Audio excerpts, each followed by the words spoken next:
For YouTube Giving Week 2018, Psych2Go has partnered with the Brain and Behavior Research Foundation. Stick around until the end of the video to see how you can help fund a better understanding of various brain and behavior disorders, including depression.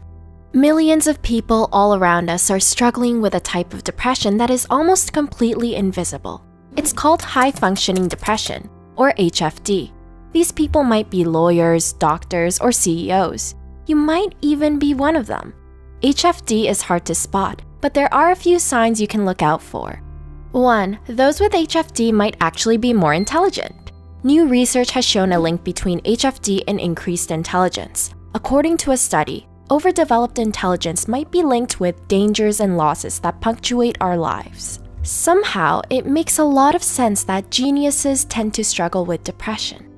2. Those with high-functioning depression might be perfectionists. Professor Stephen Huprick of psychology revealed in a recent article that if he was dealing with someone with HFD, he'd probably hear something about being kind of perfectionistic. It's almost as if those with HFD battle their issues by focusing and improving on every little detail. 3. Those with HFD might have a family history of depression. In a recent study, it was found that depressed children and adolescents with high potential often had a family history of depression and bipolar disorder. What this means is that if you're a high achiever and you're suffering from depression, it might just be genetic and something you can't control. 4. Those who have HFD often try to endure it without getting help. Healthcare professionals know that HFD can be very hard to diagnose. This is simply because most of the time, people try to endure it without getting help. High-functioning people might be in denial, or they might not want to let their depression get in the way of their busy lives.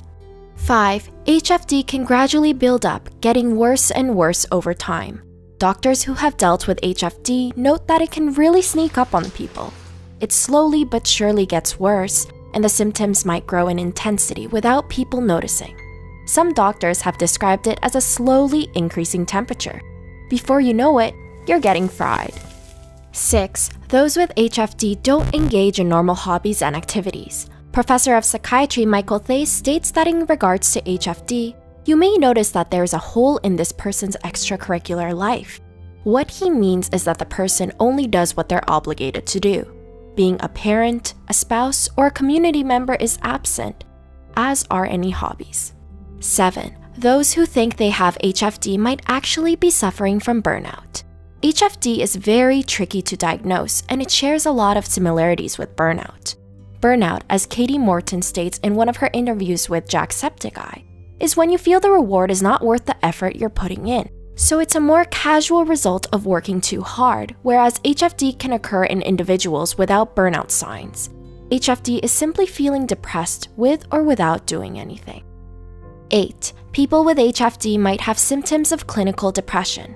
HFD is of course a type of depression, and as such, people suffering from HFD might display the symptoms of clinical depression. These include feeling empty, sad, guilty, worthless, restless, or even suicidal.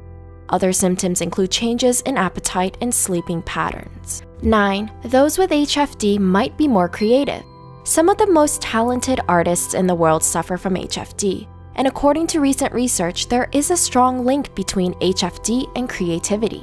According to a study from 2012, traumatic losses appear to trigger fruitful inner work, mobilizing creativity.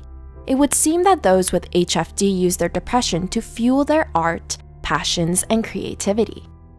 10. HFD is not a real clinical diagnosis. That's right, you won't find HFD listed along with other recognized mental disorders. That might change soon, but for the most part, it falls under the category of dysthymia. HFD can last for 2 to 3 years, and it can easily progress to major depression. HFD is treatable, but those who have it need to get help. If people put on a brave face and try to endure it, it can lead to much more serious issues down the road. Do you have HFD? How long have you been suffering? The Psych2Go community would love to hear your story. For YouTube Giving Week 2018, a donate button has been enabled on this video. If you would like to support the Brain and Behavior Research Foundation, you may do so by pressing the button. Please do not feel pressured to make monetary donations, as even just liking the video and sharing it to others would be wonderful. 100% of every dollar donated for research is invested in the research grants, which funds the most innovative ideas in neuroscience and psychiatry to better understand the causes and develop new ways to treat brain and behavior disorders. They include depression, ADHD, anxiety, OCD, PTSD, autism, bipolar disorder, and more. Please check out our link below to learn more about the Brain and Behavior Foundation. If you're going through a tough time right now, I just want to extend a big virtual hug to you and let you know that everything is going to be alright. The Psych2Go community is always here for you, so please share your stories with us below and let's help each other. As always, thank you so much for watching.